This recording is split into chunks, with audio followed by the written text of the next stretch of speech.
Ryan's office revenge. He stood there with that champagne glass, thanking me in one breath and erasing me in the next.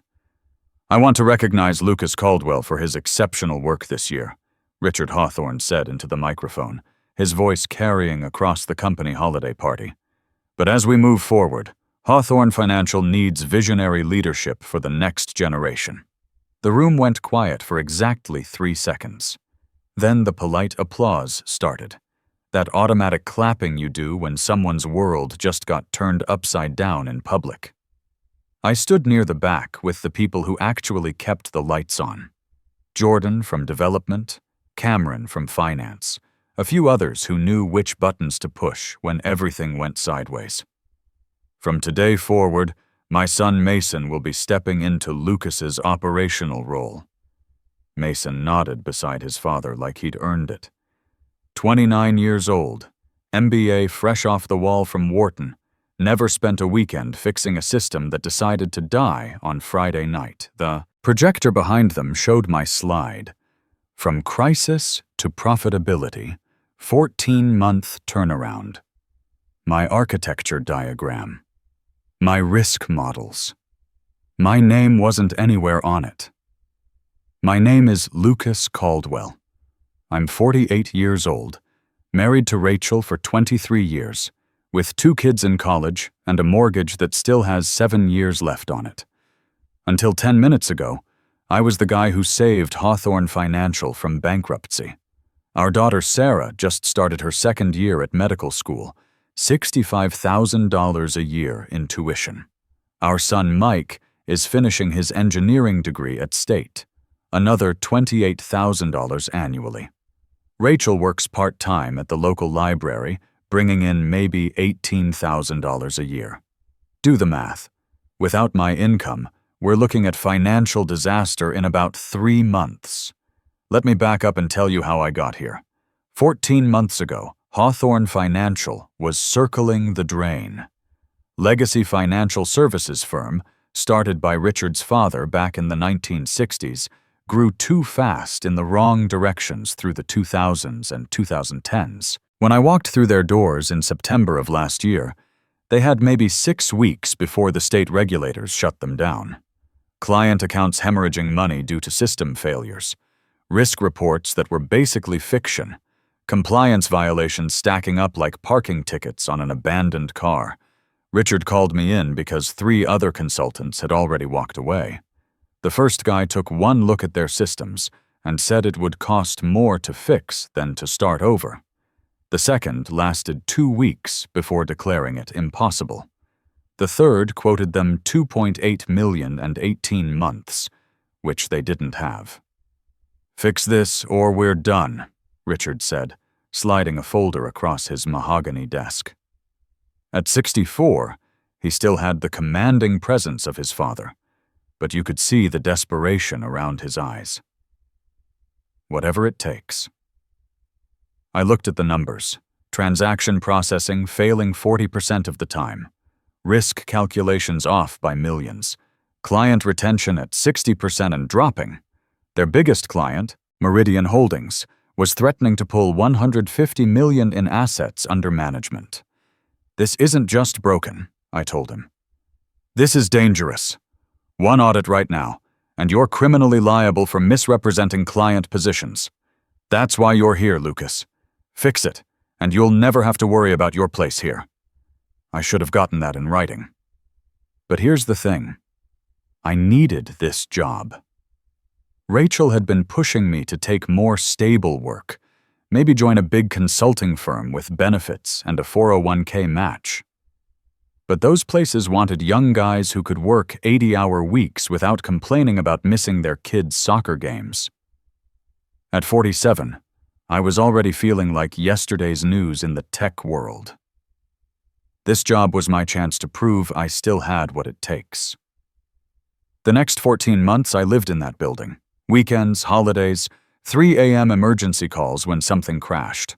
I didn't just patch their systems.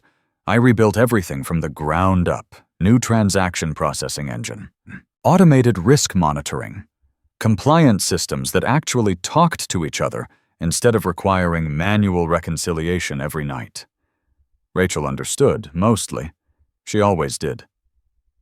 "Do what you need to do," she said when I missed our anniversary dinner for the third server migration. "But don't let them take advantage of you." She'd bring me coffee in the morning before I left and have dinner waiting when I got home at 11 p.m. The kids barely saw me that first quarter, but they knew I was fighting to keep our family financially stable. The work wasn't just technical. I had to win over every department that had been burned by the old system. Finance didn't trust the numbers because they'd been wrong for so long. Operations didn't trust the processes because they'd been manually overriding everything for months. Clients were one failed transaction away from walking out the door with their entire portfolios. "This risk report is wrong again," Cameron from finance would say every Monday morning, waving a stack of papers thick as a phone book. "If this goes out to Meridian, they'll trigger the termination clause in their contract." "Give me an hour," I'd tell him. And I'd fix it. Every time. Not just the symptom, but the root cause that created the error in the first place. Slowly, painfully, things started to change. Error rates dropped from 40% to under 2%. Processing times cut in half. Client complaints stopped. The quarterly reviews went from damage control sessions to actual strategy discussions about growing the business. "Clients are asking for you specifically now," Richard mentioned one day, dropping by my desk area. "Meridian won't take a call unless Lucas is on it." That should have been my first warning. When the CEO starts noticing how much clients trust you more than they trust him, you're either about to get promoted or replaced. In my case, it was about to be both. The turnaround was real, and the numbers proved it. We went from losing $2.1 million a quarter to posting $3.8 million in profit by the end of my first year. Client retention hit 94%, the highest in the company's history.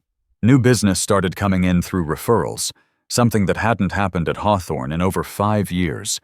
We landed 3 new institutional clients worth $80 million in combined assets under management.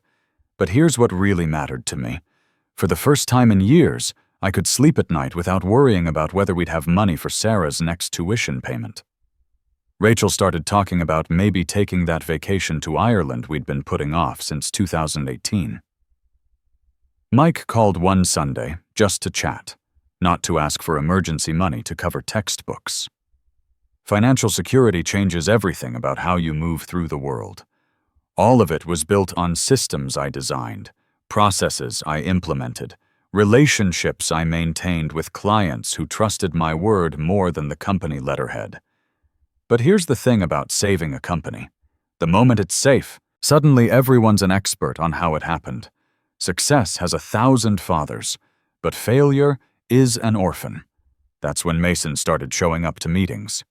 Fresh out of Wharton Business School, expensive suits that probably cost more than most people's monthly salary, talking about synergistic operational paradigms and leveraging core competencies for scalable growth initiatives.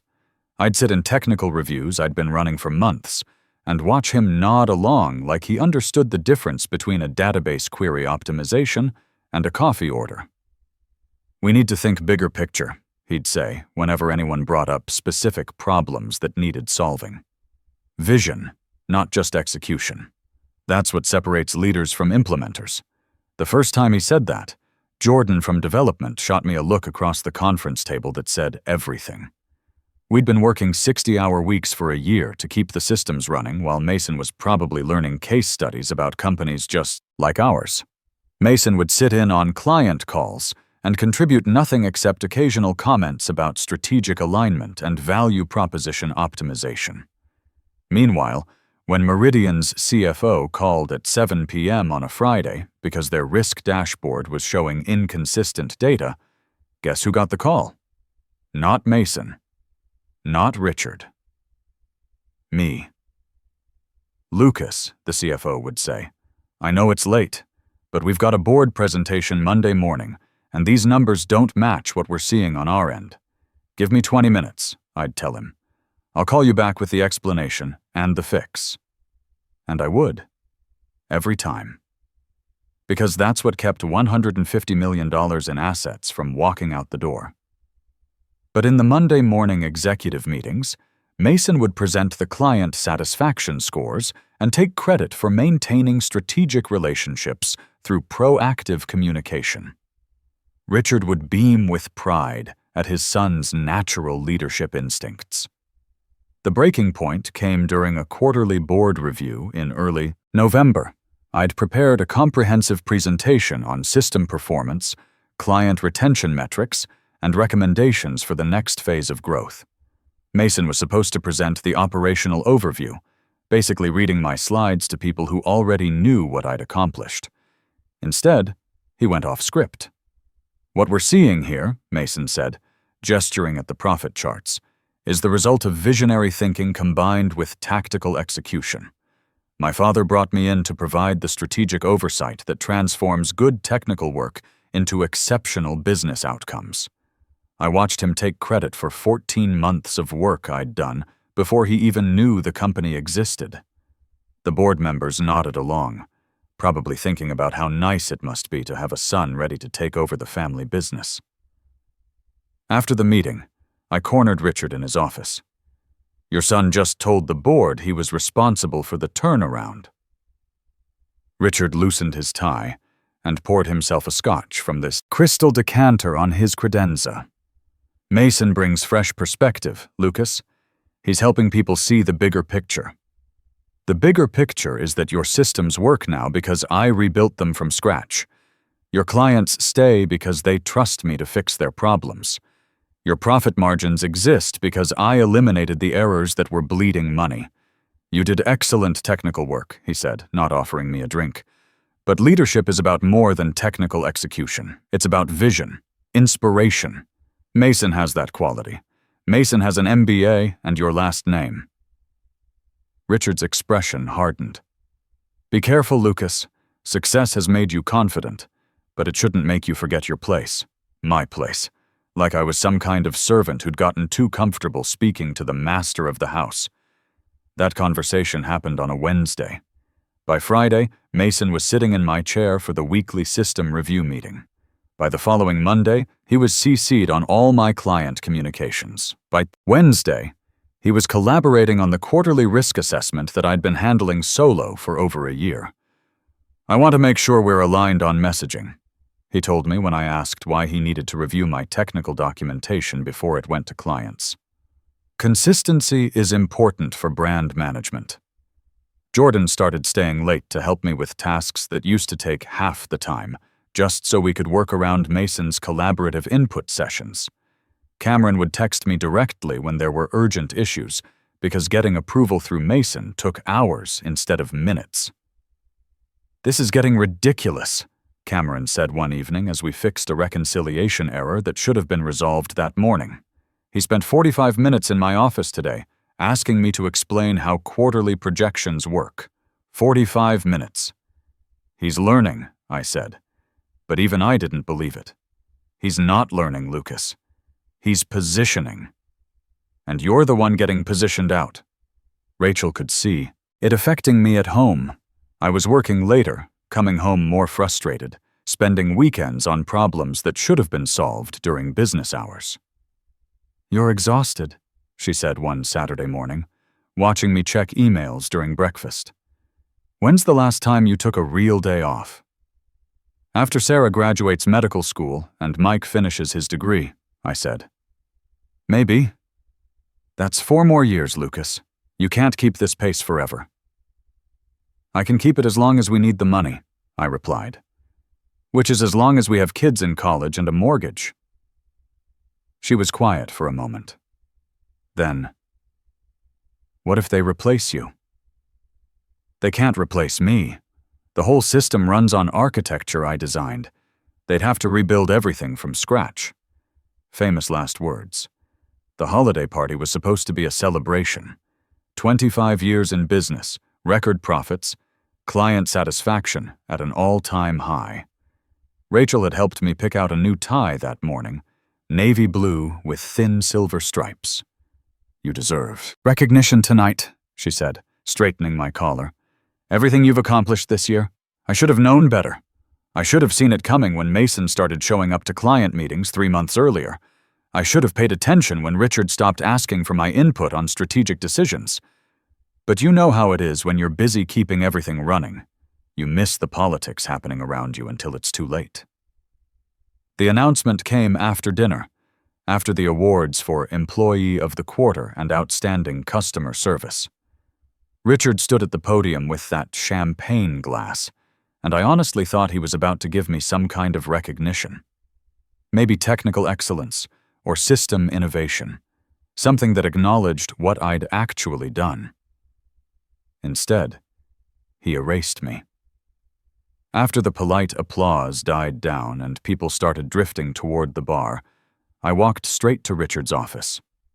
The door was open, jacket on his chair, tie loosened like a man who'd just gotten something difficult over with.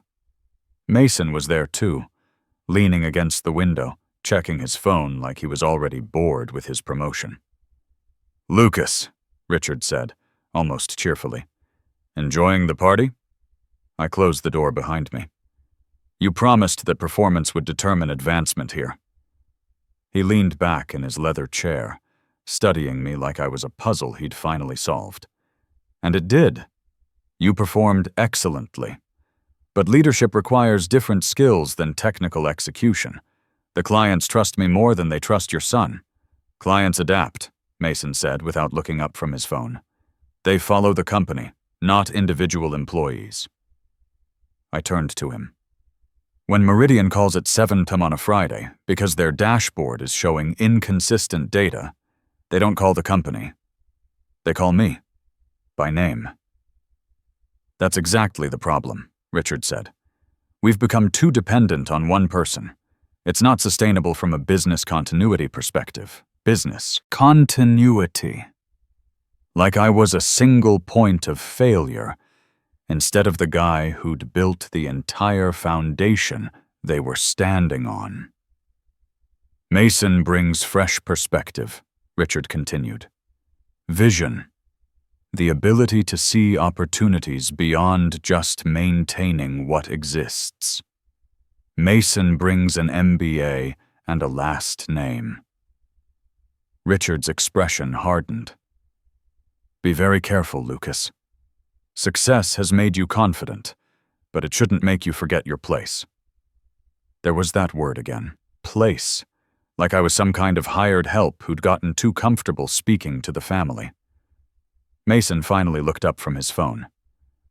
Lucas, I respect what you've built here. Really, but companies evolve. My father brought me in because the board wants to see succession planning, continuity of leadership. It's not personal. Everything about business is personal when it affects your family's ability to eat and pay rent. Richard opened his desk drawer and pulled out an envelope. Hawthorne Financial letterhead, thick enough to contain a check. You're being compensated fairly for your contribution. He slid it across the desk without standing up. I looked at the envelope but didn't touch it. What's this? Severance package. $75,000. Very generous for a consulting contract. For a second, all I could hear was the air conditioning and the distant sound of people celebrating someone else's promotion. 14 months. 7-day weeks. 3 a.m. emergency calls. Missing my son's college graduation because of a system migration. Skipping family vacations because clients needed my attention. Marriage stress. Exhaustion. All of it reduced to a number someone else decided was fair. This is what you think I'm worth? Lucas, you did good work. Technical work. But Rachel deserves better than a man who can't see the bigger picture. Your family deserves stability, not someone who's stuck in maintenance mode. That's when something clicked. Not anger. Clarity. He'd just made this personal, brought my wife into it, told me I wasn't good enough for my own family. In that moment, I understood exactly where I stood. More importantly, I understood exactly what leverage I had. You're right, I said. I picked up the envelope and slid it into my jacket pocket. Thank you. Richard looked disappointed. Like he'd expected a fight, maybe some drama he could use to justify his decision later. Mason seemed relieved. "This is probably for the best, Lucas. Clean transition, everyone moves forward." I walked out of that office, through the party, past Mason's friends from business school, shaking hands, and accepting congratulations for inheriting something they'd never built. Jordan caught my eye from across the room and started to walk over, but I shook my head. Not tonight. Not here. Nobody tried to stop me. Nobody asked where I was going. Their attention was on the future they'd just been told to believe in. What they didn't understand was that I hadn't left empty-handed. What they didn't understand was that overnight, Hawthorne Financial had gone from owning a system to renting one, and the rent had just come due. See, when I'd negotiated my contract 14 months ago, I hadn't agreed to become an employee. I'd insisted on working through my company, Caldwell Systems, under a licensing agreement. Richard had pushed back initially. Why complicate things with separate entities? But I'd learned from getting burned at previous jobs where companies owned everything I created. As a vendor, I control the intellectual property, I'd explained during those initial negotiations. You get a solution that works exactly for your needs. I get protection and ownership of my work. Fine, he'd said eventually, as long as the system works and we control operations. You'll control scope and budget, I'd replied. I'll control architecture and implementation. The licensing agreement had clauses that mattered more than the monthly fees. The software remained property of Caldwell Systems. Hawthorne had a license to use it as long as they maintained active support contracts and didn't attempt to replace my operational oversight without mutual written agreement. That last part was in Section 4.3, buried in the appendices where lawyers put things they assume will never matter. If Hawthorne materially altered my role or replaced me without prior agreement, Caldwell Systems could either terminate the license immediately or transition it to read-only mode for up to 30 days while we worked out a remediation plan. By the time I got home that night, Rachel was waiting in the kitchen with a cup of coffee, and that look she gets when she knows something's wrong. "How did it go?" she asked. "They promoted Mason," I said. "Gave me a severance check." Her face fell. "Oh, Lucas. It's going to be fine," I told her. "Better than fine, actually. They just made the biggest mistake of their lives." At 1:17 a.m., I sat in my home office with a cup of coffee and my laptop, looking at the control panel for Hawthorne's system instance. Rachel had gone to bed hours earlier, but not before squeezing my shoulder and saying, "Whatever you're planning, I trust your judgment." The status screen showed everything in green. License active, support contract active, operational oversight. Lucas Caldwell, Caldwell Systems. Below that, 3 configuration options that were normally grayed out for regular users. Not for me. Change oversight status. Initiate read-only transition. Terminate license. I didn't click terminate. This wasn't about destruction. It was about education. At 1:23 a.m., I clicked Change Oversight Status. A prompt appeared. Hawthorne Financial has announced replacement of designated operational lead without prior mutual agreement. Do you wish to initiate read-only transition per Section 4.3? I selected Yes. Another prompt. Transition window. Select duration before read-only mode begins. I chose 24 hours. Not because I wanted maximum chaos, but because I wanted them to have time to understand what they'd actually done. If there was any part of them that grasped the situation, this would give them 1 day to call and work something out. Final prompt. Confirm. Hawthorne's license will move to read-only at 9:00 a.m. tomorrow unless remediation agreement is executed. I clicked Confirm. My phone rang at 9:03 a.m. Richard's direct line. "Lucas," he said, breathless like he'd run to the phone. "We have a situation. I'm aware. The system isn't processing transactions. Risk reports aren't generating. Everything's frozen. Everything's working perfectly. You just can't write to it anymore. What does that mean? It means your license transitioned to read-only mode this morning. Section 4.3 of our agreement, triggered by your unilateral change to my operational authority. Silence. Then, you can't just shut us down over a personnel decision. I didn't shut anything down. Your data is intact. You can read everything. You just can't process new business, update client records, or generate reports until we resolve the operational oversight issue you created. Mason says the team is working on a workaround. Which team? The developers who understand this system work for Caldwell Systems, not Hawthorne. More silence. I could hear voices in the background. Someone saying Meridian is on line 3 and they're not happy. We need to meet, Richard said finally. We don't meet. We negotiate. At 3 p.m., I walked into the boardroom. Richard was there, Mason pacing by the windows like a caged animal, 2 board members at the table. A speakerphone glowed in the center. Ashley Parker, the board member who'd been asking tough questions about succession planning for months. I took the severance check from my pocket and placed it in the center of the table. What's that? Mason demanded. Your father's assessment of my value? $75,000 for saving his company. Richard's face tightened. This isn't productive. It's perfectly productive. Because this, I tapped the check, represents what you thought you were buying. A guy who'd fix your problems and then gratefully accept whatever you decided he was worth. What do you want? Mason snapped. I want you to understand what you actually have.